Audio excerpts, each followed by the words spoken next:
মানে একজন অ্যাক্টর যে থিয়েটার ব্যাকগ্রাউন্ড থেকে আসছে, হুম আরেকজন অ্যাক্টর যে নন থিয়েটার ব্যাকগ্রাউন্ড থেকে আসছে, হুম অ্যাডভান্টেজ কার কাছে বেশি? এটা না is not really a question of advantage.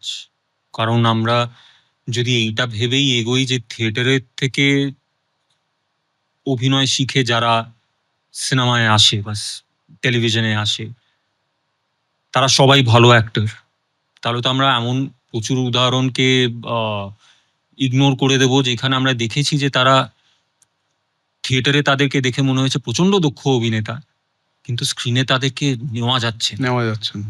সেরকম এক্সাম্পলসও তো আছে। রাইট।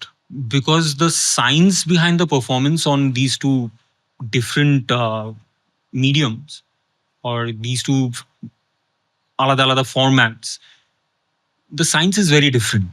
ওকে।